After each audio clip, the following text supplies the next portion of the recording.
Greetings, Stars fans! This is the Two Brothers Mic'd Up show, if you didn't know. This is game 31 against the Columbus Blue Jackets. Stars win 5-1.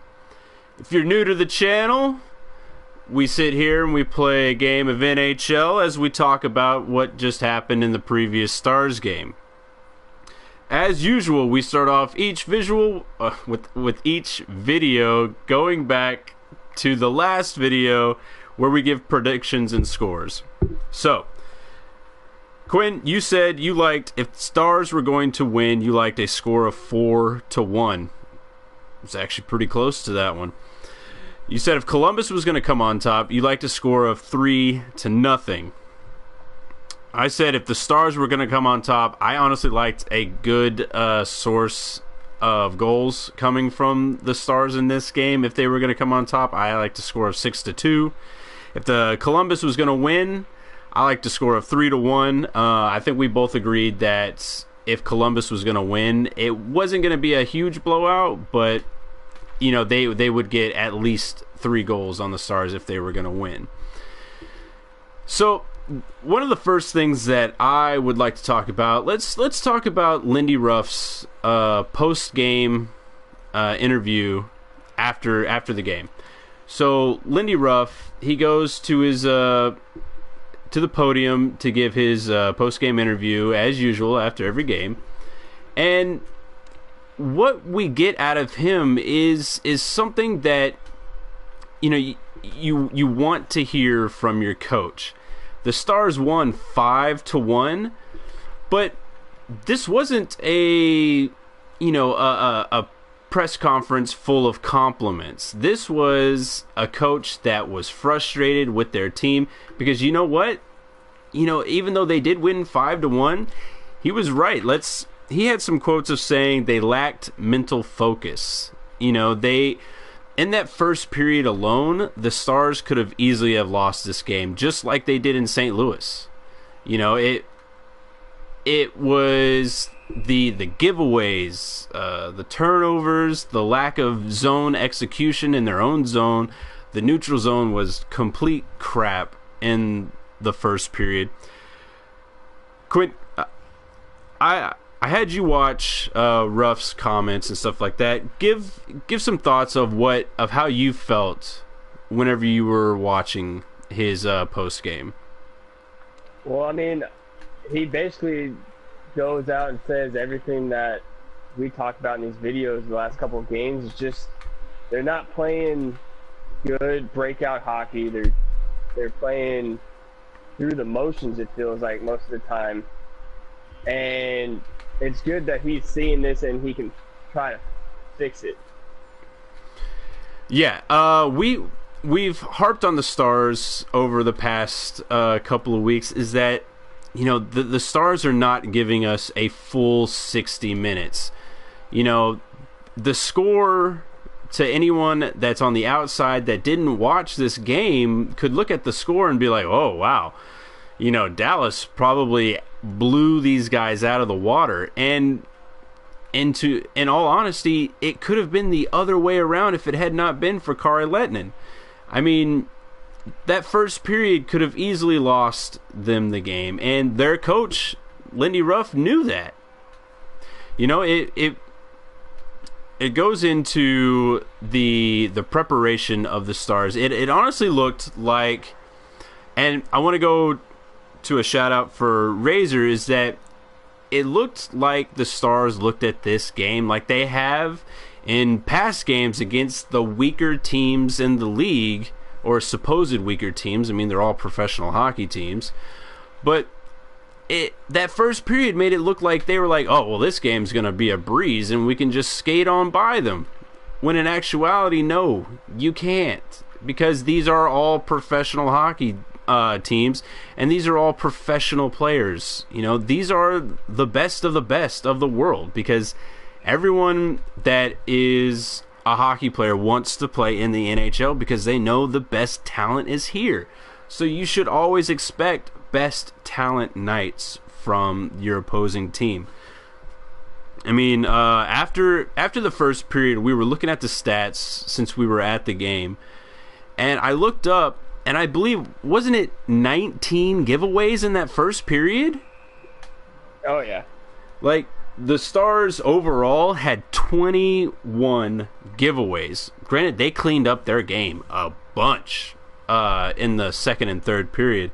But 19 giveaways, credited to 19 giveaways in the first period, that is a horrible period of hockey. But actually, you know what?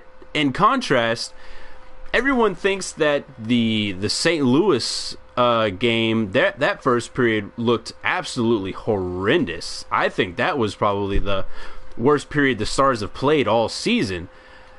But the Stars somehow get a 1-0 escape out of this period off of it looked like a screenshot from Oduya. But in all contrast, in the St. Louis game, I think the Stars were only registered for like maybe 5 giveaways that whole game. So I don't know how that works. But I think that Dallas is not really grasping the thought of, they need to give, full 60 minutes into their efforts into the hockey games, because going into another quote of Lindy Ruff's in his post-game interview, or his press conference, is that the Dallas Stars are being hunted now. This team is what this Dallas Stars team is now a measuring stick against the entire NHL. We are number 1 in the league, so every team is going to bring that extra juice to whenever they play the Dallas Stars. I mean, how do you feel whenever your coach says, your team is now being hunted? They are no longer the hunters. They're the ones that are going to have to survive these games because, they're the big hitters in the league now. How do you feel whenever Lindy is saying those things? It's good to hear that he's saying that because, it's true. Dallas is now becoming that team, and people are finally starting to realize what this team can do. Yeah, and we're seeing similar play styles when it comes against the Dallas Stars. We're seeing these teams get a lot of pressure on the Dallas Stars. They're throwing their body. They're trying to close gaps on us, especially in our own zone. In that first period, talk about our defensive play in our own zone for that first period. I mean, there really wasn't any defensive play. Like, every time our defense touched the puck, they either threw it into the middle of the zone or they try to put it off the boards, but not far enough. So overall, it seems like they turn into a panic mode, and they need to break out of that. Yeah, and what were you seeing for their zone exits, like their neutral zone play? What were you seeing out of that? It was awful. Like, I've been telling you, like, for multiple games now, that they need to spend like a couple of hours during a practice or something and work on their breakout game, because it's just not there. Yeah, we were saying at the game that their breakouts, they're just general exits through their zone, and this even goes into the second and third period, is that they get hemmed into their zone a lot. And even though the Stars are having a lot of the puck possession throughout the game, they're still getting that hurried up panic mode throughout the game, and it causes bad turnovers. Especially from our D-core, because they're looking for these fancy outs when a standard board play with just dumping it up the boards or off the glass works so much better. But we're seeing them take those risk over reward plays that this team is now getting comfortable with. Yes, I mean, to be honest with you, I like that this team takes those risks, but they really need to start understanding which risk is more beneficial to their reward. It's their neutral zone. Lindy Ruff was talking about it. They just weren't bringing any type of positioning. Their mental focus wasn't there. If Johnny Oduya does not get that goal late into that period, I was telling you, I don't see the Stars winning this game. If the Stars have to try to regroup and gather themselves in the locker room after being just dominated in the first period the way they did, I honestly don't think the Stars get their mental capacity back to where they fight back into it. It takes that lucky bounce, but the Stars have been very, very fortunate in this season that they are getting those lucky bounces. The hockey gods seem to be on the side of the Dallas Stars. If Dallas doesn't get that goal, how do you think this game plays out, Quinn? Very questionable, because you start to see all the momentum just building in the Columbus's favor, and you see immediately after that goal, everything shifts to Dallas, and it's now the Dallas Stars show. Yeah. So I honestly, after that, I feel like it would become the Columbus Blue Jackets show. Oh yeah, no, absolutely. I honestly felt that even whenever the Columbus Blue Jackets tied the game up with like 4 minutes into the second period off of a Hartnell redirect on the power play. I mean, we'll talk about that in a second. I still felt the Stars were in this game. They started cleaning up everything. They weren't getting really outplayed as much as they were in the second period, because they realized, okay, look, that period is now behind us and we are in the lead. That's not going to happen anymore, because they needed to put their foot down and pedal to the metal and had to really pull their heads out of their asses and get back to their game. And what their game is a blistering offense. I mean, those lucky bounces help cater to what momentum really is in the National Hockey League. And you know what?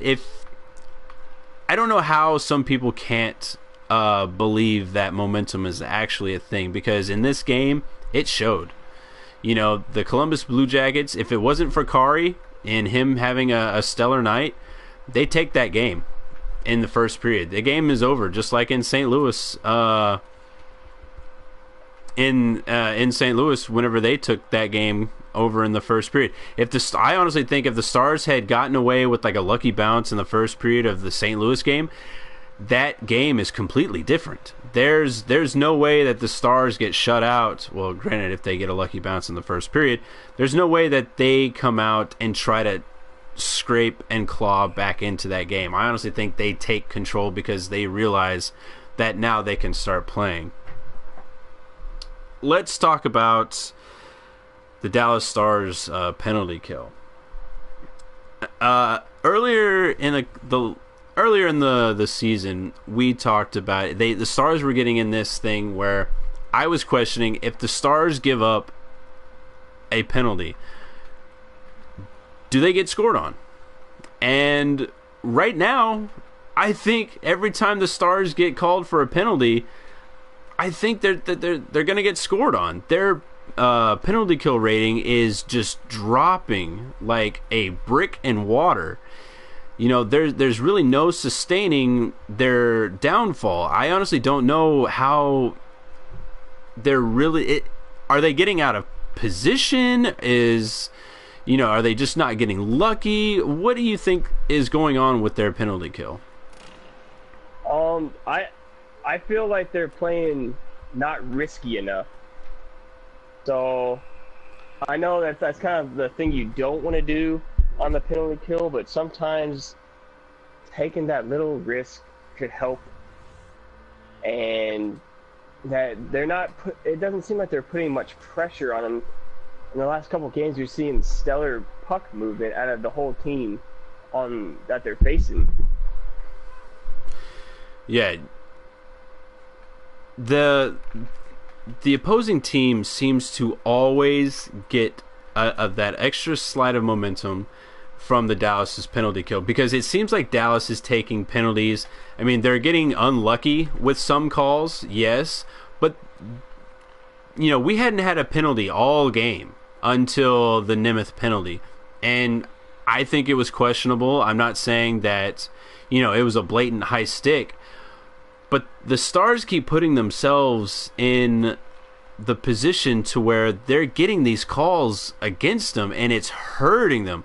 I mean, they did nothing but shoot themselves in the foot in the St. Louis game in that first 5 minutes. I mean, they took stupid penalties in that game. And this one, it's not really a stupid penalty because I don't think it was a penalty in the first place, but it was still in the position that they're getting themselves into. And you know what? Their power play hasn't been any better. Like, the special teams of the Dallas Stars is really falling apart. They're not getting any kind of momentum from their special teams. In fact, I honestly think they're hurt by their special teams more than what would benefit them. This is supposed to be a top 5 power play, but they haven't scored a power play goal since the Carolina game, and they only got one, and it was on the very last shot of the game. They go 0 for 5 the next game. They go 0 for 3 in this game. It's something needs to be done for the special teams in this game. They didn't really need it in this game, but in other games, your special teams are what's going to determine a win or a loss. And we saw that in St. Louis. We saw that kind of in with Philadelphia in town. They had a bunch of power plays against Philadelphia, but ultimately didn't need a power play goal from them. But you need these goals, and they're not getting them. And it's surprising, but you know what? It's hard to really harp on this team whenever they come away with a 5-1 win, because they played a good 40 minutes, and we get hung up on that first 20 like we did in St. Louis. But let's go into some of the goals. So you got Johnny Oduya, unassisted goal. Just a heads-up play, throw it on net. How many times have we said that on this discussion? Put it on net. Good things happen. That's exactly what happened. Goligoski's goal, same thing. Put it on net. Or actually, Hemsky, misses the net, but it's in an area that Goligoski is able to get to that rebound. That's a heads-up play by Goligoski. He has really benefited with Lindy Ruff coming in and really, advising, encouraging our defensemen to join the rush. After those 2 goals, it seemed like it was going to be an all-defensive scoring game. But then we get Tyler Seguin with a 2-goal outburst in a span of like 30 seconds. And it's good that he's now scoring on home ice. He was in that little funk to where he only had like 2 goals on home ice. Jamie Benn, Tyler Seguin have been very, day and night on home ice. Jamie Benn has done a lot of his scoring on home ice. Tyler Seguin, more on the road. But now he's got a couple of goals in this game, and then some others in the past couple of home games. So it's good to see that him waking up at our house. Quinn, talk about what you saw from a defensive standpoint in the second period and third period. They started to play more defensively, I feel, and more composed, other than just trying, as soon as they get the puck, just trying to shoot it out of the zone. They played more to the player to player, and that definitely helped them stick with Columbus trying to skate with the Stars. They found out that the Stars are a fast team for a reason. They got the skill, and it seems like they got tired trying to force the Stars to eventually start making mistakes. Yeah, the Stars definitely started using their speed, but what I also think is that, because they were getting up a little bit in the score, they were taking that extra breath, that extra little glance to make sure that their passing was getting to where it needed to be. In the first period, you could tell there were a ton of hurried passes getting put into areas that really had no need to go there. You saw it a lot in the Columbus zone. Jason Spezza, he made a couple of passes like through the middle to try to really force a pass. I remember Cody Eakin making one in the first period, trying to force something. In the second and third, they started calming down. They weren't really rushing everything, and they let the game come to them. That's what I also liked. But now I think I have to talk about this, because usually after a game, I like going on Reddit, on the Dallas Stars subreddit, to check out what people were saying about the game and everything like this.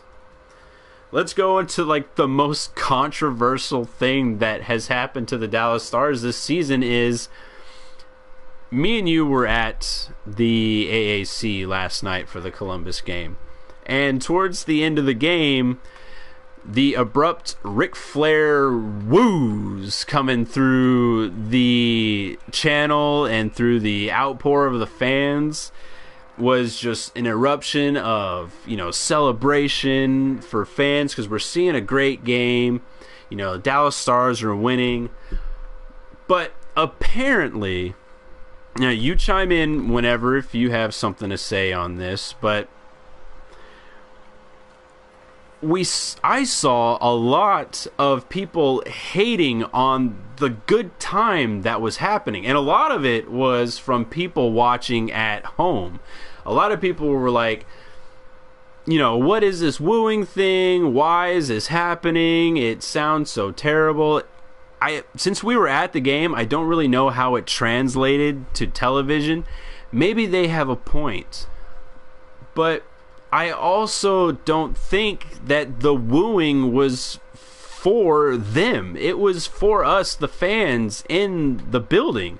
We were, at first, I think a lot of people were like, whoa, what the heck is going on? But then, me and you were laughing that it took on a life of its own, and it really turned into a celebration. Hell, Jamie Benn even tweeted after the game of his appreciation for the fans. He sends out a woo himself, appreciating that the fans, got up. They were alive in the AAC. And I've been to a few games, which they are undefeated with me in the building. I've had the pleasure of being at some games this season, and that right there, opposed to maybe the Vancouver overtime win, the Jason Spezza hat trick was a pretty good night. But tonight, I think the fans were alive the most, and I didn't understand why people would just be like, oh no, this has to stop. This is a hockey game, not a wrestling match. And a lot of the hate was coming towards, it must all be dude bros and casual fans and everything like that. Blaming the scoreboard op and Grooves, our fantastic musical director. a lot of the blame and hate was coming towards, the casuals or the bandwagon fans and everything like that. And this is what a winning team sounds like. This is what a winning team does. You go and you have fun at games. Like, people lighten up. We are the best team in hockey. And I'm sorry that it didn't translate to the TV. Maybe you had to be there to appreciate it. But it was a thing of beauty to just hear woos and all this kind of stuff, because it was a celebration between any fan. Even if you were a diehard fan that, like me and you have been since '93, since one of the first days that the Stars were here, or a fan that was new and visiting the building, it was a celebration that I think brought everybody together. And for people to hate and say, "Oh, this is ruining the game," stupid bandwagoning fans and everything like that. It's like, you can't have it both ways. This team has screamed for years. The fan base has screamed for years. Pay attention to me. Pay attention to me. This team has had good teams in the past, and I've always said, why doesn't this team have more fans? And I've heard other people go, this team deserves more fans. I mean, look at the Blackhawks. Yeah, they have one of the most bandwagoning teams out there, but that's because they're champions. A winning team brings bandwagons, and you know what? That brings money to your team. Teams can't survive without these types of fans, and you need to be able to cater to them as well. I mean, I don't really want to get on a big rant, even though it sounds kind of like I just went on one, but fans have to realize that, let the crowd at the AAC have a good time. Did you have anything to say on the subject? I mean, I particularly didn't like it, but I mean, I'm not one to stop the fans from having fun with the team and having a good, fun environment. I just thought it was annoying. See, and that's what I love about it. I respect that people did not like it, but you can't just say this needs to stop right now. We need to be professional fans and pay attention to the game at all times. You cannot have it like that. The Dallas Stars and the promotion team and everything like that in grooves with the music, it's all about creating a fun environment that will bring in new fans, that will bring in new money. This team needs new money. This team has lost a lot of season ticket holders. They're coming back now, but because of the mediocre state that this team has been in. I've been at that arena whenever it's just been dead silence. So I would much rather have this instead of our players complaining that there was no noise at all. I want the fans and I want the players to be like, holy shit, this place is jumping.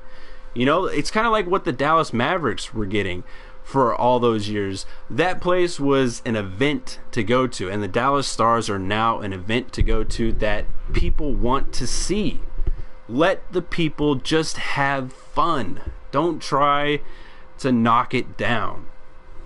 Let's go into the rating of this game. Quinn, what did you rate this game? I'd probably have to say probably B-, solely on the fact of the first period. The Dallas Stars looking like a bunch of chickens running around with their heads cut off. And the fact that they got the Oduya goal turned it around, so that bumped up their rating for me. Interesting. I was on the line of an A- or a B+. I landed on a B+ because of the first period was so bad.